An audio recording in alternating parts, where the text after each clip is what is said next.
Hello everyone and welcome back to another episode of Code Code Surreal. Surreal. Welcome back to the couch, Al. How have you been? I've been okay. It's just been super busy.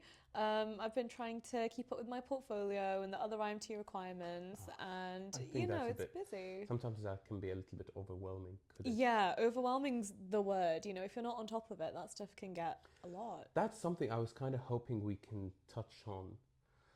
It's Oh, the portfolio? the portfolio, Yeah. the portfolio in general, as in, I'm a GCF, I'm not in training anymore. Okay. Yet, sorry. And JCF means? Junior Clinical Fellow, which is more Right. commonly referred to as resident. Right, okay. So I'm hoping to get a training post soon enough, hoping in IMT. And I can't really have my brain wrapped around the IMT portfolio enough. So I was wondering if you could walk me through it. I see. Well, I'm pretty sure you're not the only one. The IMT portfolio is a mystery, a well-kept mystery. And I think that a lot of the time, the first exposure that anyone has to the IMT portfolio is, when they start IMT. Exactly. So the portfolio that we use is called the NHS e-portfolio. It is possible to get access to it if you're not in training, but you have to pay. Is it pricey? If you're not in training, then yeah. Okay. Yeah, it is. So I had it the year before I went in training as well, which was useful. I mean, it has pros and cons paying for this portfolio. Obviously, the con is that it's expensive. It's expensive. But the pro is that because it's the same portfolio, it kept all the same kind of stuff on it from before I started so nice. IMT. So yeah. the portfolio I'm using right now in my rotations, will that not automatically Carry over? No. Oh. No. Which portfolio are you using? Horus. So this is the portfolio that, a lot of foundation trainees Yeah, use. because it's for free. Provided by the trust. Yeah, the trust will provide it, Yeah. but they won't provide the portfolio one. I also had a Horus for a few years of my non-training years, but then when I realised that for IMT you use the e-portfolio, I switched to that You one. switched to that. Yeah.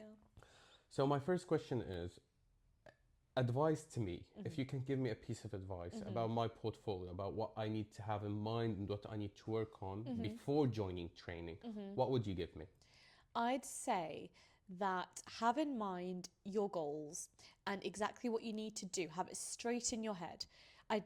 One thing that you don't want to be doing is, you start IMT and you get overwhelmed with the massive amounts of, paperwork that you have and studying for exams, and you kind of leave all the portfolio stuff to the last second.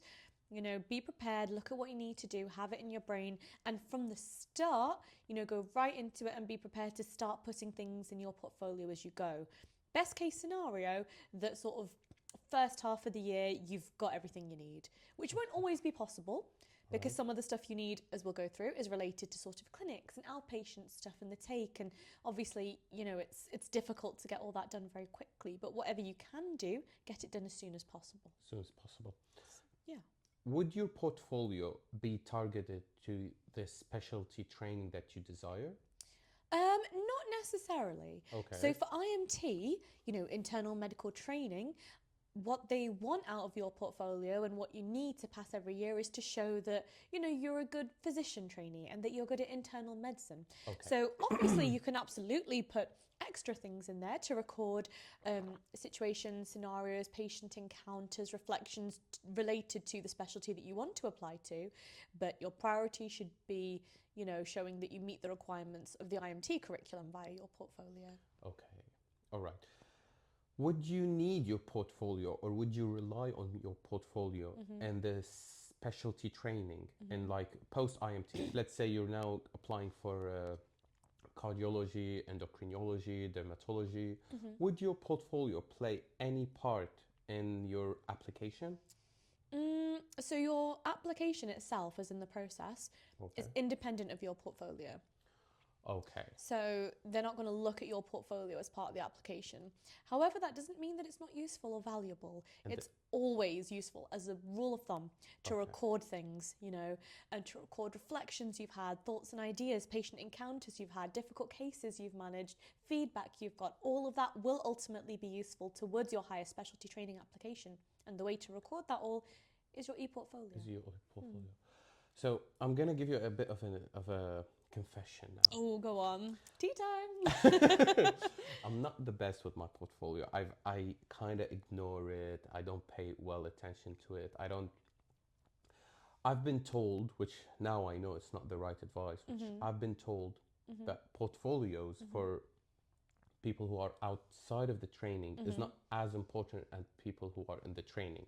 I wouldn't say that that's wrong necessarily. Okay. I mean, I think that as a tool, the portfolio is always useful. And I've done 3 out of training years as well, and I'd say I also didn't necessarily understand how useful of a tool it is. It's always a good idea to record things that have happened, interesting patients and cases you've seen, and get Something very feedback on it, you know. It will only help you in the future. It will help you for future interview ideas. You know, those questions where they ask you, you know, tell us about an interesting case you've managed or a difficult situation you've had. You know, when it comes to it, your mind goes blank and you can't remember any of it. Whereas if you just look back at your portfolio, you know, you've got a wealth of things there recorded then that you've done. I wish I'd also recorded more things in my portfolio when I wasn't in training. I really do. I had a job interview last week. Oh, you did? It's an internal job interview. It's within the trust, but I'm Okay. rotating into a different specialty now. Right, okay. And they asked me, give us an example about a situation where you had a conflict with any of your colleagues and how you managed it. Did you blank? I blanked Yeah. completely. And then I looked at them and I said, well, I've never had any conflict. I don't with really anyone. fight with people. I'm a diamond. I'm perfect.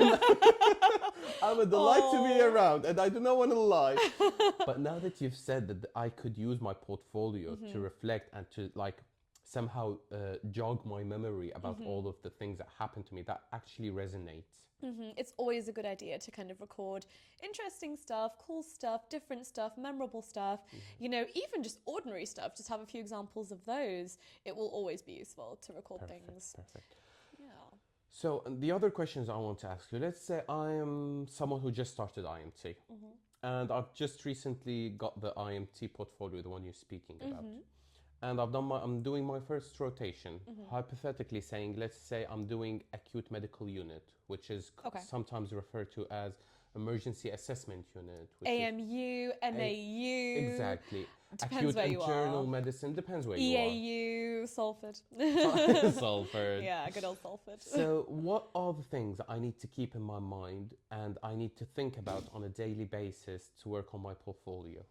So I'd say it doesn't really make a difference whether you're on sort of your acute unit or whatever ward you're on. Okay. It'll always kind of be the same. The same. So while you're on call, or if you're lucky enough to have a job at an acute medical unit and your day job involves clerking as well, then we're thinking about the acute take. We're thinking about ACATs. We're thinking about interesting cases that you can record. We're thinking about all the different types of people you work with and keeping them in mind to send them feedback later. Okay. We're thinking about maybe mini kexes, patient interactions, and we're thinking about procedures. And, you know, procedures are a difficult thing to get because obviously in IMT and other specialties, I'm sure you have this list of procedures you need to do every year. And it's all very opportunistic and you have to kind of fight sometimes quite hard to get to do those things. So it's all about keeping an eye out, getting those done, sending a form to record it, you know. Okay. I'm just going to navigate back. You mentioned ACAT. I did, Can you brief us about it, please? Yeah, so an ACAT is basically a tool used to assess how good you are at assessing patients on the acute take mostly. Okay. Though as part of the IMT portfolio, at the time of filming, this may change, you can have one ward-based ACAT as well. As part of your 4 ACATs a year. So how it would work is you'd see 5 patients on the acute take, you clerk them from scratch, you come up with a diagnosis or a list of potential diagnoses, a management plan, and then in the morning or the next day or whatever, a consultant would post-take that patient, so do the consultant assessment. And then 5 patients that you've seen and that have been then post-taken by the same consultant, that makes an ACAT. So you record those patients and ideally you'd have a conversation with the consultant about the management of those patients, you know, and then... Kind of a verbal feedback as in, what do you think? Because the whole idea is feedback and it's about finding out, you know, what you're lacking, what you could do better or what you're already doing pretty well. And then once you get that signed off, That's one ACAT, 5 patients. So ACAT somehow feels very connected to your job actually. As in, let me explain a bit more. As in your rotation. So if you're working on EAU, AMU, it's going to be very easy for you to fill an ACAT. But whereas if you're only doing the night shifts on general medicine, it's going to be hard to always have a consultant in mind. It's a difficult one, and to be honest, this is a hard part about IMT. The idea is that IMTs are supposed to be on the take. These trainees need to Exactly. be on the acute take, seeing patients, because as well as ACATs, another requirement of IMT is that you have to see a minimum of 100 patients on the take every year, Every year. and a minimum of 400 patients by the time you've finished IMT. So if a minimum 100 by year, then you definitely have to do more than that because IMT is 3 years and you need 400 by the end of the Yeah. IMT. So you definitely have to do at least 150. Uh, Something like Something that, like yeah, a that, little yeah. bit more than 100. I mean, some years that can be quite hard. For example, this year I've been on ICU, I've had an outpatient job. It's been quite difficult to get the numbers. I mean, hopefully I'll make it to 100, but I can't see myself getting more than that this year. How do you keep a track of the numbers? So everyone does it differently. I Okay. have, and I think a lot of people that I know of do the same. We have a spreadsheet that we just keep in our little documents folder, and you just update it every time you've seen a patient. You just quickly pop on, or at the end of the night, you just pop on the patients you've seen, however many that might be. Just a quick little note. So just maybe like initials, maybe hospital numbers, so you can find them again if you need to. Though I always delete that when I finish the placement. Of course. Just a quick mention of the diagnosis, and then in the morning I'll update it with a mention of the consultant that saw it. Okay. And I like to colour code it as well. So each consultant has a different colour, and then it's quite easy for me to see when 5 patients have been post taken by the same consultant. That's so smart. And then Got to do it. and then you'll get your ACAT by approaching the Yes, consultant, having a absolutely. feedback, oral feedback, and then Absolutely. sending the form. Absolutely. That's actually very smart. The color coding and all of Thank that. you. I find that visually that works quite Visually, well for visually me. Yeah. appealing. Yeah. So the other thing you also mentioned is a mini kex. Mhm. Now, from my job, which is I know is not remotely resembling to what you do in the source of the I'd portfolio. say it's pretty similar. Clinically, it's very similar. Yeah. But academically, in the source of admin job, you guys have a lot of more load in the admin job than we do. There are expectations to get There, certain yeah. things done every year. For So sure. we don't Yeah. have the pressure of getting like hypothetically 50 mini kexes done. I mean, neither do we. Okay. 50 is a lot. Yeah. Do you have a number? Yeah, so again, at the time of filming, it's actually not very many. So you have to get a total of 4 4 mini assessments kexes. a year, and that could be either CBDs or mini kexes. Oh, really? It could be Yeah. either. But So it's not that many, but most IMTs tend to get more than that. so, for our viewers out there that are not fully aware of what's the meaning of mini kegs or anything like that, do you mind briefly explaining to them? Yeah, of course. So when I refer to mini kex or CBD, I'm referring to assessments and ways of assessing how the trainee interacts with and manages patients. Okay. So CBD stands for case-based discussion, and this is basically a way of showing how you manage a patient case. Okay. You don't have to manage the whole patient from start to finish. It could just be highlighting your involvement in it. It's a way of recording interesting cases and what your role in them was. Okay. And for each case-based discussion, you have to record, everything about your clinical interaction with the patient, your diagnosis and assessment, how well you managed it, your professionalism, and these things are sort of assessed and evaluated by the consultant who signs it off. Now, Interesting. mini-KEX stands for Mini Clinical Evaluation Exercise. It's pretty similar to a CBD. There's not that many differences, but this is more about kind of your interaction with a patient. So just one patient interaction as opposed to the whole case and Okay. what happened and how it was managed.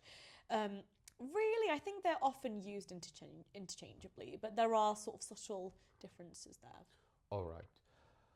Okay, thank you for briefing me about that. It's all right. Are there anything that you want to, are there anything that are absolutely detrimental for you to sign them off as an IMT applicant? Detrimental? Yes, for What example. do you mean? So do you by the time you finish IMT, do you absolutely have to have an LP, a chest drain, a pleural tap, an Yeah. aesthetic, all of them, Yeah, so there's, I think, a list of 14 procedures or 10. and they all have to be done. They have to be done. Yeah. There's no changing or like compromises or anything. You need to do them. There's a list of procedures, and from that list, you need to have done all of them. Yeah. What I will say though, every single year you get the opportunity to do them in a sim suite. So if you can't do them on an actual patient, because obviously that's quite difficult. That's where I was to trying find to get- opportunities. You can do them in the sim suite and then get it Perfect. signed off as a formative Okay. assessment. Yeah. Because if you think about it, sometimes it is rare to get a chest drain if you don't have a It's respiratory. difficult. Yeah, if you don't have a respiratory rotation. Well, I think IMTs get quite used to sort of, fighting for those things. So making sure you're getting to pleural clinic, making sure you're finding those opportunities. It's still difficult though. It It's is still really difficult. hard. These opportunities can be difficult, especially when we're so busy in the first place. Now I feel bad because I've done the chest drain, I've done the Yeah. pleural tap, I've done Yeah. the LP, Yeah. but I've had them signed up on Horus On portfolio. Horus, We yeah. would not automatically be transferred. No, I don't think into- so. But as I said, if you don't get the chance to repeat those, and there's always the sim sessions, and Okay, I got a lot of stuff signed off by a sim last year, especially central line, because I was not on ICU. I didn't get a chance to do a central line. okay. Though now, as part of IMT training, everyone does have a 3-month ICU placement. Yeah. The other question I want to ask you now that you've mentioned a part of the IMT training, everyone gets ICU rotation. Yeah. What are the mandatory rotations for IMTs across the country? ICU and Jerry's. Just these two. Yeah. So every IMT would definitely have to rotate in ICU, ICU and Jerry's. Yeah. Why I can't kind of understand ICU, but why Yeah. Jerry's? Oh gosh. Firstly, I should mention that we're being awfully politically incorrect. It's not referred to as geriatrics anymore, is it? It's Acute At care. one point, it was care of the elderly, and now I think it's complex and aging medicine. I think that it's good that we clarified that, because good I that we think that's clarified that's been a confusing one over the last few years, and I Okay. don't know if everyone's caught up with the change yet. But yes, I do have an awareness that I don't think we're supposed to be saying Jerry's anymore. But Okay. yes, what was traditionally known as Geriatric geriatrics or care of the elderly or complex and aging medicine. Yes, you have to do that. And to be honest, I'm pretty sure that that's because that's what most medicine in the UK is now, isn't it? Yeah. I mean, think about it. Most of your patients, are they going to be above 65 or below 65? 65. Above, exactly. Above So it's 65. important to know how to manage is. those patients. And it's different knowing how to manage frailty and people who have multimorbidity and people who have, greater care needs than it is managing younger people. So, I agree. yeah. I agree completely. Navigating back to the portfolio of IMTs and the procedure that you need to have them done.